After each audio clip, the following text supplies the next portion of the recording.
On ouvre notre bibliothèque et un livre BD, je crois, aujourd'hui, c'est ça? Bonjour Sandrine. Oui, bonjour, une bande dessinée, oui, Une tout à fait. bande dessinée, Nadia, toi qui aimes lire, et nous deux, je sais qu'on aime l'histoire. Est-ce que BD et histoire avec un grand H peuvent se mêler?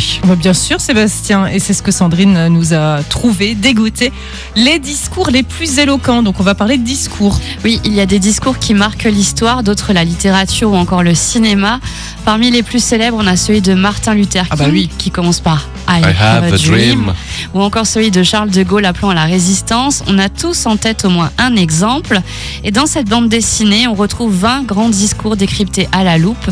Ils ont été divisés en plusieurs parties: convaincre, séduire, dénoncer, manipuler, accuser, défendre, remercier, rendre hommage.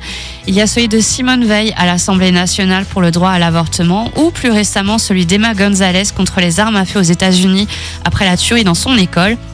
À chaque fois, on a droit au contexte, au discours dans son intégralité, et pourquoi il est éloquent, sans oublier les éventuelles conséquences du discours.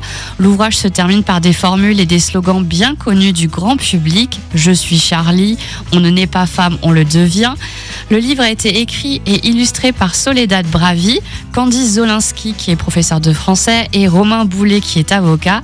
Les dessins sont minimalistes, le texte condensé et l'ensemble donne à réfléchir.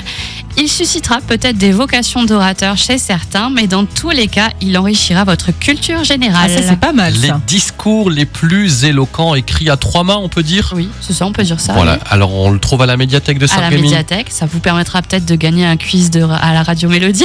Voilà, oui, évidemment, si jamais on pose des questions de cette culture générale-là. Bon, voilà, merci ma petite Sandrine. Mais de rien. On se retrouve jeudi prochain? Oui, sans faute. Avec plaisir, les discours les plus éloquents, donc à l'honneur aujourd'hui dans notre rubrique Le Coin Lecture.